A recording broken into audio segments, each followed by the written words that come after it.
Ouverture du capital de France Télécom, 2 millions d'actions destinées au grand public, prix de chaque action entre 165 et 180 francs. Un rapport établit clairement le coût de la pollution automobile sur la santé des Français. Jacques Chirac à 3 reprend ses voyages à travers la France, c'est sa véritable rentrée politique. Médecine, dans quelques années, des caméras permettront de mettre sur disquette l'ensemble des images de l'intérieur de votre corps. Madame, Monsieur, bonsoir. Pour la première fois en France, un rapport établit clairement, nettement, de manière chiffrée, le coût de la pollution sur la santé des Français. Cette étude, le ministre de l'Environnement, Dominique Voynet, l'a, comme on dit, sous le coude. Pour tout dire, il a été commandé par son prédécesseur, Corinne Lepage, réalisé sur la région parisienne, 12 millions d'habitants environ. Il montre exactement la répercussion financière sur la sécurité sociale de la pollution, principalement automobile. José Blanc-Lapierre, Vincent Maillard. Certains jours, au moins une dizaine par an, quand la pollution atteint des sommets, respirer est devenu dangereux pour la santé. Ce danger a des conséquences et donc un coût, 5 milliards de francs par an pour la région parisienne, dont 1 milliard de francs imputable aux seules particules dont le gazole est le principal responsable. L'étude porte pour l'instant sur 5 polluants et leur impact sur les crises d'asthme et les bronchites. Élargie à l'ensemble des maladies respiratoires et à tous les polluants, la facture pourrait être multipliée par 10 selon les auteurs du rapport. L'estimation pour l'ensemble du Royaume-Uni est entre 80 et 200 milliards de francs par an pour la pollution. Donc vous voyez que les chiffres que nous avons sont vraiment des chiffres minimaux par rapport à ce que peut coûter la pollution de l'air. Ce qui coûte cher, c'est l'augmentation de la fréquentation des hôpitaux, plus 20% après un pic de pollution. Et pour ceux qui sont déjà atteints de maladies pulmonaires, c'est aussi la consultation à domicile, le recours aux urgences. Un taux de mortalité prématurée a même été enregistré ces jours-là. On ne prend pas assez conscience de l'importance de la pollution sur la santé, notamment respiratoire de nos concitoyens, notamment de nos jeunes concitoyens. Et ce n'est pas la première fois qu'on le dit, ça. Donc je pense que c'est une première évaluation et qu'à l'avenir, il faudra prendre en compte encore plus la pollution sur la santé respiratoire de nos concitoyens, et puis prendre en compte aussi ce chiffre et se dire que peut-être il y aurait tout intérêt pour la société de le voir diminuer. Évalué également à Lyon et à Grenoble, le coût des seules particules en suspension dans l'air atteint presque les 100 millions de francs par an pour chacune des villes. Pointé du doigt, là encore, le gazole, qui pourtant continue d'être favorisé.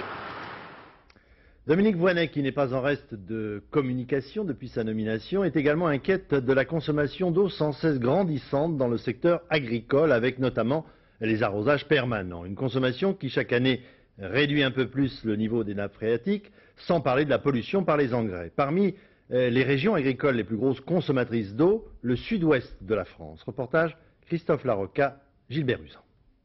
Frédéric Beaufils est agriculteur dans le Tarn-et-Garonne. Son exploitation s'étend sur 60 hectares, 23 sont irrigués pour cultiver du maïs. L'eau qu'il utilise est puisée directement dans l'Aveyron grâce à un investissement associatif. Pour lui, l'idée d'augmenter le prix de l'eau est une aberration. Ça serait la fin des petites exploitations dans le sud-ouest. Parce que vous ne pourriez pas payer ces factures en plus de vos charges? D'une part, on ne pourrait pas payer les factures, ou d'autre part, on arrêterait d'irriguer. Et dans les deux cas, d'une part, il y aurait trop de charges, de l'autre côté, il n'y aurait aucune ressource, aucun rendement, que ce soit en herbe, que ce soit en maïs, que ce soit en quoi que ce soit. 72 centimes, c'est le prix payé par Frédéric pour chaque mètre cube d'eau. À raison de 2000 à 2500 mètres cubes, l'irrigation d'un hectare de maïs lui revient à 1600 francs, plus d'un cinquième des 7200 francs hors charge que lui rapporteront les 100 quintaux de rendement. C'est pourquoi, comme tous les agriculteurs de la région, il s'indigne d'une possible augmentation du prix de l'eau au nom d'une ressource devenue rare. Qu'on ne nous dise pas que l'eau est rare en France, parce qu'elle n'est pas rare, c'est un mensonge. L'eau, il y en a beaucoup en France. Si vous prenez, je peux vous donner un seul exemple, on consomme 6 milliards de mètres cubes, le Rhône envoie à la mer 54 milliards de mètres cubes par an. Donc elle y est, la ressource en eau. Les écologistes, eux, dénoncent l'aberration d'un système qui pousse à construire chaque année plus de barrages, alors que l'on cherche à réduire les productions agricoles. Écoutez, on est dans une région où sur les mêmes exploitations, on a d'un côté des primes à l'irrigation et d'un autre côté des primes à la jachère. C'est-à-dire que d'un côté, on fait tout pour diminuer des rendements et d'autre côté, on donne des primes pour les augmenter. Je crois que là est l'aberration économique. Le débat est posé, reste à savoir si Dominique Voynet réussira à emporter un arbitrage gouvernemental qui risque de faire du bruit. Forte consommation d'un côté, sécheresse de l'autre. 180 communes du département de la Haute-Loire ont été officiellement déclarés sinistrés. Entre 3 et 5 000 exploitations agricoles pourront bénéficier de prêts pour se procurer notamment du fourrage pour les troupeaux. Didier Guyot, Jean-Claude Martin. Bon, ben ici on est devant un hangar qui, cette année, est toute la paille qui a été achetée, alors que normalement c'est un hangar qui est plein de foin. Le foin, c'est la matière première qui va cruellement manquer cet hiver à Thierry-Cubizol. Pour l'instant, ces moutons doivent se contenter de paille. La sécheresse qui a sévi ce printemps a empêché l'herbe de pousser, du coup aucun fourrage n'a pu être produit. Il faut donc acheter avec des prix qui s'envolent. Le foin vaut actuellement 3 fois plus cher qu'en temps normal. Il aurait fallu compter sur 170 tonnes de fourrage. Mais cette année, il faudra compenser par d'autres aliments qui sont moins chers, parce que si on prend le foin à l'heure actuelle, il est à des prix exorbitants. Donc financièrement, ça ne peut pas passer. Pour nourrir ces 600 bêtes, il faut donc 170 tonnes de foin. Thierry-Cubizol n'en a produit que 20. Difficile pour lui de se séparer d'une partie de son cheptel. Il faut donc une nouvelle fois emprunter. Mais ce sont des charges en plus, un niveau de vie en baisse et des investissements qui ne se feront pas. Moi, pour mon cas personnel, ça va me coûter de l'ordre de 145 000 à 150 000 francs. Donc c'est vraiment une somme considérable pour une exploitation comme ça. D'autant plus qu'il va falloir trouver un financement pour acheter tous ces fourrages. Pour venir en aide à Thierry, mais aussi à tous ceux qui ont été touchés par la sécheresse, les organisations syndicales espèrent obtenir des aides ainsi que des prêts le plus rapidement possible. La trésorerie, on en a besoin aujourd'hui pour acheter les fourrages. On a des bêtes aujourd'hui qui n'ont rien à manger, qui ont très peu. Les exploitants sont obligés d'acheter. Et quand on achète, on est obligé de payer. Et aujourd'hui, il nous faut du financement. Sinon, on ne pourra pas passer l'hiver. En Haute-Loire, 3000 exploitations sur 5000 subissent les conséquences de la sécheresse. L'ouverture du capital de France Télécom à hauteur de 20% se précise. Dès demain, les particuliers que nous sommes pourront passer commande d'actions qui, pour le grand public, seront proposées entre 165 et 180 francs. Laurent Bailly, Bernard Ronflet. Mettez votre nom, votre adresse, vous dites « j'en veux pourtant », vous glissez un relevé d'identité bancaire et vous mettez tout ça dans la boîte de votre banque. Vous serez sûr d'être ainsi mieux servi. 15 millions de bons de réservation demain et samedi dans tous les journaux quotidiens et une campagne publicitaire imposante. France Télécom n'a pas lésiné sur les moyens. Dès demain et jusqu'au 6 octobre, les futurs actionnaires pourront réserver leur part auprès des banques. Et Michel Bon estime bien sûr que France Télécom a tous les atouts pour attirer les Français. C'est une entreprise qu'ils aiment bien et dont ils peuvent constater tous les jours qu'elle marche bien. Donc ça, c'est un atout que nous avons par rapport à beaucoup d'autres entreprises qui se sont mises sur le marché, qui étaient moins connues que nous. Et puis nous sommes sur un secteur, les télécoms, qui est en plein boom, qui en fait rêver plus d'un. Enfin, c'est clair qu'il y a de l'avenir là-dedans, quoi. Et enfin, nous sommes le plus gros bénéfice de France. 15 milliards de bénéfices cette année. Le prix de l'action, lui, sera fixé le 6 octobre. Entre 165 et 180 francs pour les petits épargnants, de 170 à 190 francs pour les investisseurs institutionnels. L'introduction en bourse aura lieu le 20 octobre. D'ici là, France Télécom espère séduire quelques 2 millions de petits porteurs et met à leur disposition un numéro de téléphone. C'est le 1010 et une fois n'est pas coutume, cet appel ne sera pas facturé. Même si France Télécom n'est pas entièrement privatisée, l'ouverture de son capital rapportera à l'État plus que toutes les privatisations réalisées jusqu'à présent, environ 40 milliards de francs. Il faut dire que France Télécom est l'un des plus beaux fleurons de la technologie dans un secteur en pleine expansion. Et pourtant, jusque dans les années 60, Fernand Reynaud nous expliquait combien nous étions en retard en matière de téléphone. Elisabeth Esdé. À ce moment-là, il fallait de l'huile de coude. Les tout premiers abonnés, en 1879, étaient rares et clients de sociétés privées. L'État ne prendra le monopole du téléphone que 20 ans plus tard, en 1889, par une loi qui crée les PTT, les postes télégraphes téléphones. Une seule direction jusqu'en 1942, après il y a scission, d'un côté les postes pour le courrier, de l'autre les télécommunications, dont le réseau va se développer lentement jusqu'en 1975. Ensuite, on rattrape le temps perdu. En 5 ans, on va passer de 6 à 16 millions de lignes. L'entreprise recrute massivement, elle innove et se diversifie. En 83, c'est la généralisation du Minitel, puis l'ouverture de plusieurs centaines d'agences commerciales et la création de nouveaux services. En 88, la direction des télécommunications prend le nom de France Télécom avec un statut d'exploitant public avant de devenir société anonyme fin 96. Aujourd'hui, 148 000 personnes travaillent dans l'entreprise pour 33 millions d'abonnés qui pourront, à partir du 1er janvier prochain, choisir des réseaux concurrents. Pour la première fois, Eurotunnel présente un bénéfice d'exploitation pour le premier semestre de cette année 97, 120 millions de francs et 7 millions de livres sterling, mais les comptes restent lourdement grevés par les intérêts de la dette.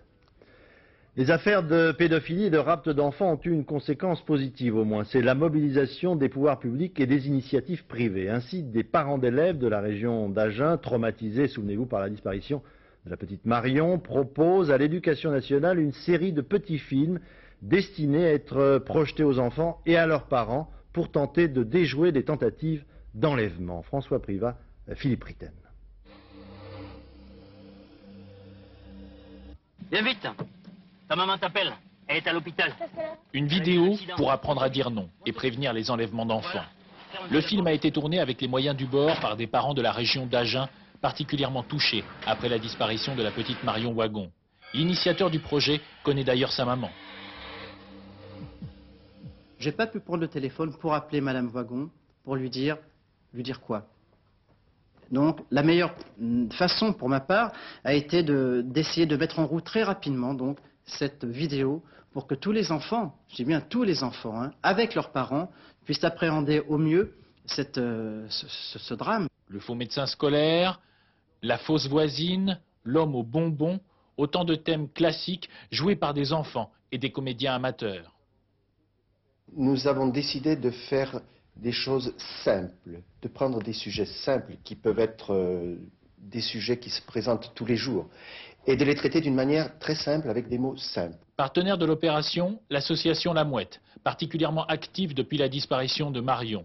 Son principal souhait, voir l'Éducation nationale s'engager à ses côtés. Nous attendons que vraiment l'information passe, que des documents soient donnés pédagogiques aux instituteurs qui sont demandeurs. Je puis vous assurer qu'ils sont demandeurs. Bon, maintenant, accepteront-ils ou n'accepteront-ils pas notre cassette? C'est à eux de voir. Nous, de toute façon, nous la diffuserons. Écoute, tu vas m'indiquer où est la poste et ensuite je te dépose chez toi. Allez, monte, tu vas. Depuis la fin de la semaine dernière, la vidéo se trouve sur le bureau de Ségolène Royal.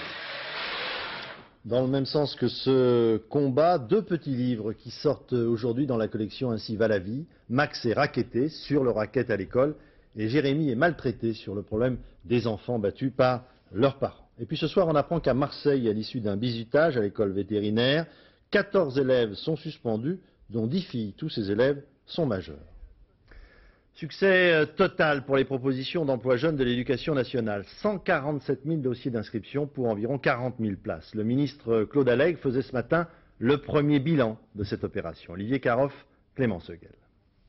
Les candidatures aujourd'hui sont de 147 000. Un ton presque solennel pour le premier bilan de l'opération Emploi Jeunes dans l'Éducation nationale.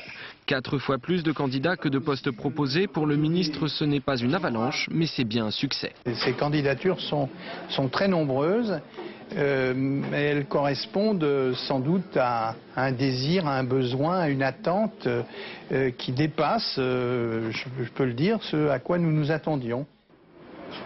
Il y a 150 personnes à l'extérieur du bâtiment et environ une centaine à l'intérieur. On va arrêter là, vous envoyez quelqu'un ? Si la plupart des rectorats ont vu affluer les candidatures dès les premiers jours, certains départements de la région parisienne ont joué les mauvais élèves. Dans l'académie de Versailles, on a eu du mal à faire le plein de candidats. Dans celle de Créteil, c'est presque la pénurie. Plus de 1000 postes sont à pourvoir. Les ANPE, mais aussi les préfectures et les mairies vont donc être mobilisés pour mieux informer les jeunes d'Île-de-France sur les possibilités d'emploi. Des emplois réservés avant tout aux établissements sensibles ou classés en zone d'éducation prioritaire. Les premiers jeunes adultes sélectionnés par l'Éducation nationale devraient y faire leur rentrée dans moins de 2 semaines. Allocation familiale, après l'annonce des plafonds de revenus qui ont fait réagir de nombreuses associations familiales, Martine Aubry, le ministre de l'Emploi, n'écarte pas l'idée d'une allocation versée dès le premier enfant. Après la défaite aux élections législatives, le président de la République reprenait aujourd'hui ses voyages en province, accompagné, si je puis dire, d'un sondage CSA pour le compte du journal Le Parisien. 51% des Français lui font confiance, 76% souhaitent qu'il termine son mandat, mais 35% seulement souhaitent qu'il se représente pour un second mandat. Le président a donc pris le chemin de la ville de Troyes, dans l'Aube, tenu par l'un de ses fidèles, François Baroin, pour y faire donc sa rentrée politique. Sur le thème de l'emploi privé, alors que le gouvernement développe actuellement un programme d'emploi public et parapublic. Véronique Sainte-Olive, Jean Cornu. Bonjour, bonjour, bonjour. Bonne chance à tous. Jacques Chirac comme avant, à la recherche des contacts directs et des réalités sur le terrain. Jacques Chirac qui, 3 mois et demi après l'échec de la dissolution, remonte en selle. Jacques Chirac qui veut prouver qu'il n'est pas prisonnier de l'Élysée, qu'il sait toujours écouter et aussi marquer son champ d'action. À Troyes, rien n'a été laissé au hasard. Une université technologique modèle, l'avenir des jeunes, l'adaptation de la France à la modernité, le président de la République montre que la cohabitation ne l'empêche pas de donner les grandes impulsions. Je suis sur le site de l'Élysée. Et c'est devant ces jeunes que le président de la République a attaqué sans le nommer le plan Aubry avec la création d'emplois publics pour les jeunes. Car c'est bien l'entreprise qui crée la richesse et qui crée l'emploi. Tout le reste est fallacieux, comme le montre l'expérience de tous les autres pays industrialisés. C'est l'emploi privé qu'il faut développer si l'on veut faire reculer le chômage. Alors que l'opposition s'organise et que la majorité bénéficie encore d'un certain état de grâce, le chef de l'État rappelle donc aux uns et aux autres qu'il faut toujours compter avec lui et qu'il n'a pas le goût pour inaugurer les chrysanthèmes. Jacques Chirac remonte donc au créneau. Ce soir, il dormira dans le lit du général de Gaulle, ressorti pour l'occasion. Mais demain, le président de la République traitera de cohésion sociale, comme pour un retour aux sources avec sa campagne présidentielle de 95, mais avec le danger aussi d'apparaître comme déjà en campagne pour 2002. J'évoquais à l'instant un sondage qui reflète ce que les Français pensent du président de la République. Voyons concrètement cet après-midi ce qui s'est passé sur le terrain, dans les rues de Troyes. Réaction du public. Jeff Wittenberg, Jacques Grégoire. Les étudiants, les jeunes, c'était eux pour une bonne part qui avaient assuré son succès à la présidentielle. Aujourd'hui, beaucoup de jeunes estiment que Jacques Chirac peut encore influer sur la vie du pays et sur leur propre avenir. Vous attendez de lui aujourd'hui? Un emploi pour plus tard, déjà. De motiver les jeunes, de croire en l'avenir, qui montre que c'est lui le président, qui montre sa présence, parce que pour l'instant on entend parler du gouvernement et autres, mais pas du président. D'autres, ils sont nombreux, pensent exactement le contraire. Si le président revient en scène, il lui reste à retrouver sa crédibilité et surtout l'essentiel à leurs yeux, le pouvoir. On a l'impression que c'est un peu de la figuration. Je ne sais pas s'il a vraiment un pouvoir vis-à-vis du gouvernement, un quelconque pouvoir de décision, donc c'est bien qu'il s'occupe entre guillemets. En tout cas, le chef de l'État aujourd'hui n'est pas resté muet sur ses choix. Il a clairement marqué ses différences avec le gouvernement.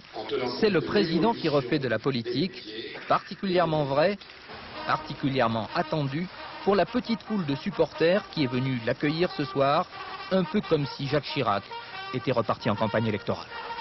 Il est président de la République, il y a un gouvernement d'accord, mais il a son rôle à jouer. Qui s'occupe des problèmes internationaux, c'est une chose, mais il a son rôle à jouer ici. Il est le premier des Français, je ne vois pas très bien au nom de quoi il serait le dernier à pouvoir s'exprimer sur ce qui est bon pour le pays. La cohabitation n'est plus une nouveauté, les Français décidément semblent en apprécier les charmes, gouvernement et président, chacun dans leur rôle. Il y a 5 ans, jour pour jour, à Vaison-la-Romaine, un torrent d'eau et de boue déferlait sur la ville, faisant 37 victimes. La fatalité n'était pas la seule en cause, des imprudences avaient été faites en matière de construction notamment. 5 ans plus tard, beaucoup de choses ont changé à Vaison-la-Romaine, mais toutes les cicatrices ne sont pas refermées. Patrice Ronden, Emmanuel Beck. Il avait résisté, le pont romain. On l'a rénové et depuis, il attire les touristes qui se passionnent autant pour la beauté médiévale de la ville que pour le souvenir de la crue. On cherchait la plaque qui commémore... Ah, elle est derrière nous. Le 22 septembre 1992, le niveau de l'Ouvèze monte de 17 mètres. 37 morts, 500 millions de francs de dégâts. De partout en France affluent des témoignages de solidarité.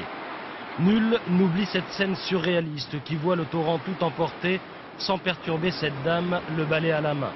5 ans ont passé, toujours sereine. 5 ans ont passé et de longs pansements de béton témoignent de la remise en état des digues. En aval, le lit de l'Ouvèze a été élargi. À l'endroit où s'élève ce monument, il y avait 80 maisons, toutes rasées. Les propriétaires ont été indemnisés, les familles relogées. La convalescence de Vaison-la-Romaine touche à sa fin, mais à quel prix ? La dette est de 19 000 francs par habitant, c'est-à-dire, je crois, quelque chose de très fort par rapport à la population, c'est-à-dire 5 600 habitants. Je crois qu'il y a peu de villes en France qui ont un endettement aussi fort. Comme la ville, le milieu associatif endure les conséquences financières de la crue. C'est le cas du mouvement À Cœur Joie, qui gère cette résidence hôtelière. Après la catastrophe, on nous a interdit les hébergements au rez-de-chaussée. Nous avions 70 chambres et 140 lits. Nous n'avons plus que 23 chambres et 60 lits. On ne peut pas atteindre notre seuil de rentabilité à l'heure actuelle. Sur les hauteurs, 2 campings ont ouvert leurs portes après que celui qui bordait l'Ouvèze eût été dévasté. Il n'en reste que les sanitaires abandonnés, comme une verrue que submerge la végétation. Il en reste aussi un sale souvenir, comme une obsession. Jusqu'à présent, on vivait notre présent avec l'événement.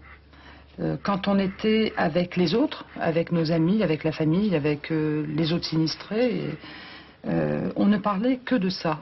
Et puis, il y a eu un moment donné, notamment cette année, où on arrive à se voir et à ne plus parler de cet événement. Jacqueline le confesse, elle n'en a pas fini avec les séquelles psychologiques de la crue. Elle n'est pas la seule dans ce cas. En ville, plusieurs personnes consultent leur médecin. Une telle inondation, aussi cataclysmique qu'elle ait été, fait que maintenant les gens sont un peu en alerte.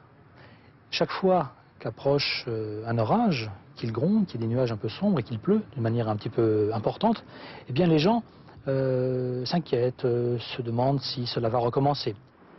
5 ans plus tard, Vaison-la-Romaine tente d'oublier ses cicatrices. Mais en gardant un œil sur l'Ouvèze, qui, vous diront les habitants, était aussi calme que cela en 92, quelques heures avant le drame. Un drame évité de justesse ce matin à Rouen. Un bloc de pierre d'une centaine de kilos s'est détaché d'une des tours de la cathédrale à 70 mètres de hauteur. Une femme a été blessée par des éclats de pierre. Elle a dû être hospitalisée. De nombreux touristes se trouvaient autour de la cathédrale au moment de la chute. Médecine, les journées images et sciences qui ont lieu en ce moment à Paris font le point sur l'imagerie médicale qui recouvre tous les moyens vidéo les plus sophistiqués permettant de filmer et de garder en mémoire l'intérieur de votre corps. Gilles Marinet, Claude Sicard. Cela tient à la fois du Grand 8 et du train fantôme. Mais rien à voir avec la fête foraine, nous venons d'être injectés dans les bronches d'un corps humain, ou plutôt de son double. L'objectif, grâce au mariage de l'informatique et de l'imagerie médicale, est d'arriver à un rêve qui était celui de l'homme transparent. Et grâce à ça, on va pouvoir voyager même au cœur de notre clone virtuel. Le double, après passage du corps réel au scanner, c'est la reconstitution exacte de tous les éléments de l'organisme. Une reconstitution en 3 dimensions qui permet ensuite de voyager dans les moindres recoins de l'être humain à la recherche des anomalies. De façon virtuelle, on arrive aujourd'hui à voir à l'intérieur des bronches, en réalité 100 mètres de fibroscope. De caméra. 100 mètres de caméra. Et l'on voit ces images, en fait, qui sont des images virtuelles. C'est notre clone virtuel. Mais c'est le corps du malade. Mais c'est notre propre corps. La grande avancée technique, la voici. Couche après couche, les tissus, les os, les nerfs, les veines, le corps se dévoile. Épluchage observable sous tous les angles et qui se joue des obstacles. Devant une petite masse qui bloquerait l'intérieur d'une bronche, alors qu'avec une fibroscopie normale, on ne pourrait pas passer. Avec une fibroscopie virtuelle, on pourrait même aller de l'autre côté. Seule limite à cette technique, pour l'instant, la formidable puissance informatique qu'il faut mobiliser pour créer le clone virtuel. Mais à l'avenir, celui-ci devrait permettre de limiter l'introduction, toujours désagréable, d'outils d'observation à l'intérieur du corps. L'actualité internationale, ouverture de l'Assemblée générale des Nations Unies à New York après que le secrétaire général ait réclamé à tous les membres de régler leurs dettes. Le président américain Bill Clinton s'est engagé à payer la cotisation de son pays à une condition, qu'elle soit réduite. Actuellement, l'Amérique, qui est le plus gros cotisant, il faut le dire, doit environ 1,5 milliard de dollars. Algérie, le Premier ministre, après la vague d'attentats de ces derniers jours, exclut tout dialogue avec les islamistes, qualifiant même l'ex-FIS, le Front islamique du salut, de choses du passé. Cohabitation en Pologne entre un président ex-communiste et une nouvelle assemblée de droite représentant une coalition autour de l'ex-syndicat Solidarité. Jérôme Bonny, explication. Lech Walesa, militant anticommuniste de la première heure, avait toutes les raisons de se réjouir en votant hier. Et son adversaire, le président Kwaśniewski, ex-communiste, toutes les raisons, lui, de s'inquiéter. des grandes urnes de la jeune démocratie pluraliste est sortie une majorité relative pour l'Action électorale de solidarité, qui regroupe une nébuleuse de partis démocrates chrétiens et recueille un tiers des suffrages. C'est un retour à la démocratisation, se réjouit l'ancien électricien de Gdansk. L'alliance de la gauche démocratique, elle, perd la majorité. Le président polonais va devoir cohabiter jusqu'en l'an 2000 avec un parlement de droite. Ce ne sera pas trop difficile dans le domaine économique. Il y a consensus sur la poursuite des réformes, même si quelques capitalistes rouges risquent d'en être écartés. Mais la ligne de fracture est plutôt religieuse et morale entre partisans et adversaires du divorce ou de la liberté de l'avortement. C'était hier les Journées du patrimoine. En France, l'Allemagne est sur le point de retrouver l'un de ses monuments les plus symboliques de son histoire, le Reichstag, le Parlement de Berlin, qui dans 2 ans maintenant accueillera de nouveau les députés de l'Allemagne réunifiés. Sur place, Jérôme Catala. Pendant des heures, ils ont fait la queue pour visiter le Reichstag. Au moins 100 000 Berlinois ont ainsi pu pénétrer hier dans le vieux bâtiment, encore enserré dans les échafaudages. Surprise, si les murs extérieurs n'ont pas été touchés, plus rien ne subsiste en revanche de l'ancienne architecture intérieure. Mais le plus apprécié par les visiteurs, c'est la nouvelle coupole, dessinée par l'architecte anglais Norman Foster et qui couronne le Reichstag. Je suis vraiment ravie et quand tout sera fini, ce sera merveilleux. Ça vaut vraiment le coup d'œil, c'est grandiose. Étonnante coupole en effet, bientôt recouverte de verre et dans laquelle on pourra déambuler, elle rappelle l'histoire mouvementée du bâtiment et les heures sombres de l'Allemagne. 1933, l'incendie du Reichstag, quelques semaines après l'arrivée au pouvoir de Hitler. 1945, ensuite, l'arrivée des troupes soviétiques et le drapeau rouge sur ce qui reste du Parlement. Le Reichstag marquera la frontière entre l'Est et l'Ouest jusqu'à la chute du mur de Berlin. Depuis 1989, il est devenu le symbole de l'unité allemande en refondation. C'est bien ce symbole que les Berlinois sont venus visiter en masse. Cette rénovation aura coûté à peu près 2 milliards de francs afin que le Reichstag redevienne simplement ce qu'il était, un lieu de débat politique. En France, retour sur les Journées du patrimoine. Près de 10 millions de personnes ont visité plusieurs centaines de bâtiments officiels et privés et les principaux monuments de France tout au long de ce dernier week-end. Un tel succès mérite une explication. Et si c'était, tout simplement la curiosité. Gérard Dalmaz, Jean-Marc Sursa. Le Panthéon, jardin de l'esprit, 72 tombeaux emblématiques de ceux qui, par leurs pensées éclairantes, ont également construit la réputation du lieu, un temple. Les Curie et Malraux sont arrivés, le pendule de Foucault aussi, et la fameuse nef est enfin rouverte. Autant de raisons de redécouverte. 1000 personnes par jour en temps ordinaire, 25 000 ce dernier week-end. Malgré l'affluence record et la tentation d'aller toucher les fresques pour voir si c'est du vrai, le comportement était calme, et ceci pour l'ensemble des 10 millions de visiteurs. C'est une journée d'automne, tranquille, il fait beau, les gens ne sont pas trop pressés, ils sont décontractés, il n'y a pas à payer. Et donc au fond, tout se passe, je dirais, dans la bonne humeur et de façon sympathique, avec des enfants, des étrangers, des gens de province, etc. Donc tout ça est, je dirais, très certainement source de curiosité, mais ne m'a pas donné l'impression d'une frénésie. Arc de Triomphe, ex-aequo au hit parade. 25 000 personnes contre 5 000 dans le quotidien normal. Chaque jour, même en 39-45, la flamme est ravivée, 18h30. C'est l'une des raisons de la fréquentation de l'hymne de Pierre. C'est aussi un symbole de la France, surtout curieusement pour les étrangers. Les questions étaient fort simples et le personnel est resté serein. Les questions que posent habituellement les touristes, c'est essentiellement le nombre de marches, à quelle heure se ravive la flamme, également les noms des batailles, enfin les noms des villes qui sont sur les parois du monument. La liste est longue là. La liste est très longue. Et comme il y a foule d'inscriptions glorieuses, à défaut d'emporter un morceau souvenir, quelques irrespectueux laissent une stupidité leur graffiti.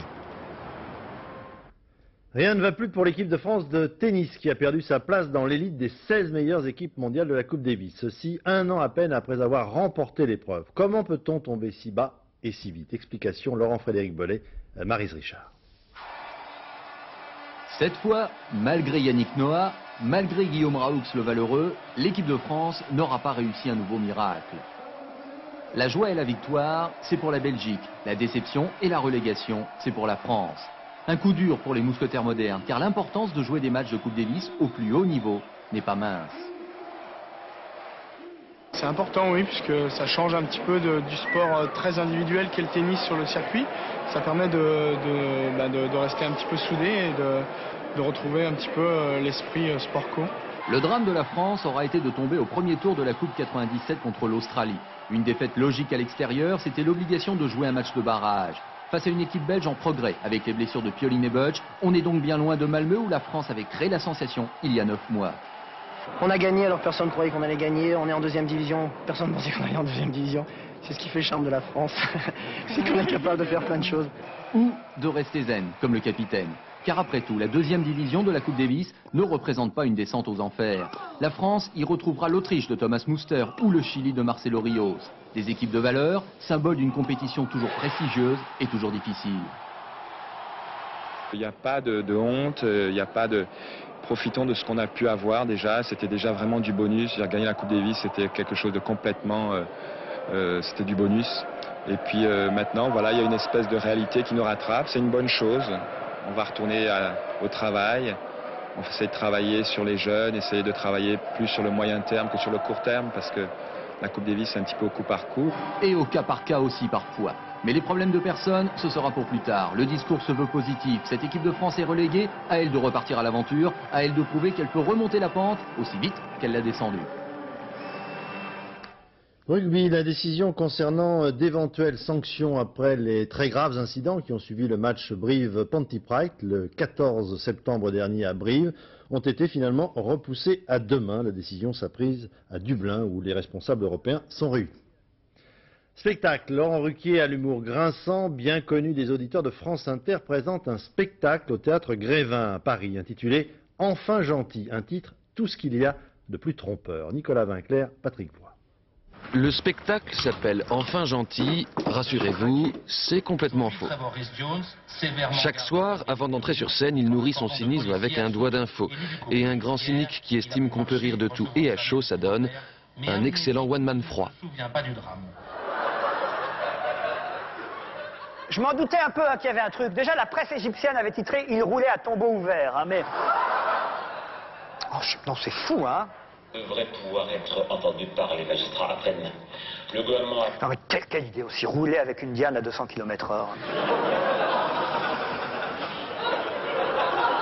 Et ce chauffeur, non seulement bourré, mais en plus sous Prozac. À ceux qui font une dépression, vous voyez, hein, le Prozac pour voir le bout du tunnel, c'est pas le truc, hein, c'est... Quand j'aborde ce sujet-là ici, la salle rit. Il y a donc des choses qu'on peut se permettre sur scène, qu'on ne peut pas se permettre devant un micro à la radio ou devant une caméra de télé. En tout cas, on peut faire plus de choses sur scène qu'à la radio, plus de choses à la radio qu'à la télévision. C'est vous dire qu'il ne reste pas grand-chose pour la télévision.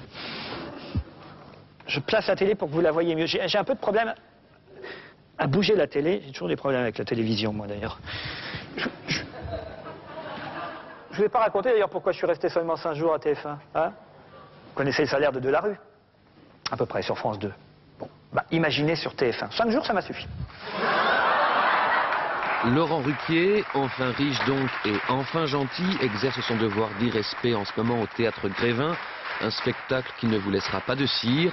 Enfin un peu de méchanceté dans ce monde de gentillesse. Le cinéma maintenant, L'invasion des cafards, un film fantastique américain qui porte un titre insolite, Mimique. C'est l'histoire d'une manipulation génétique qui tourne mal, vraiment très mal. Aubry Edler, Christian Autain. Mimique est un film qui donne des envies de meurtre. Difficile d'y couper, l'écran est envahi d'un tas de ces bestioles qui donnent le cafard, dont on sait qu'elles courent vite, sont plutôt noctambules et adorent généralement se réfugier dans vos cuisines.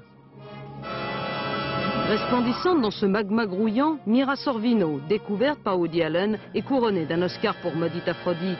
Ici, elle joue une biologiste qui, pour enrayer une épidémie propagée par les insectes, se lance dans l'aventure dangereuse du clonage. keeping things alive. But they all died in the lab. Yes, Susan, but you let them out into the world. Pour moi, la vraie gageure de ce film était d'arriver à ressentir la terreur en permanence. Le metteur en scène nous l'avait dit, vous devez être gagné par la panique si vous voulez parvenir à faire peur au public. Do you have the time? Sir, the time? On l'a dit, le clonage, ce n'est pas sain. Le docteur Mira Sorvino en convient vite quand elle découvre, sournoisement cachée dans le métro new-yorkais, que les cafards clonés ont gardé la santé, mais ont en outre muté pour mieux anéantir l'homme. À ce moment du film, on sait qu'il y en a au moins un qui s'amuse, l'imaginatif réalisateur mexicain Guillermo del Toro.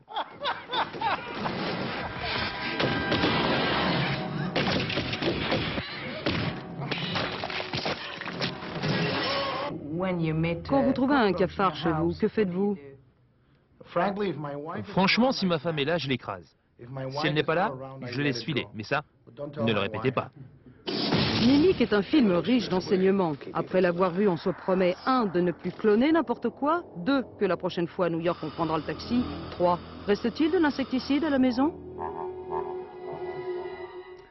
Dans un instant, la météo Sophie Davant, 0h10, le dernier journal présenté par Florence Duprat. Une nouveauté, l'émission Télématin présentée par William Lémergie est dorénavant disponible sur le site internet de France 2 dans son intégralité. Demain à 7h50 dans les 4 vérités, Françoise Laborde recevra Corinne Lepage, ancien ministre de l'Environnement. Quant à moi, je vous retrouverai à 20h. Je vous souhaite une excellente soirée sur notre chaîne. Bonsoir.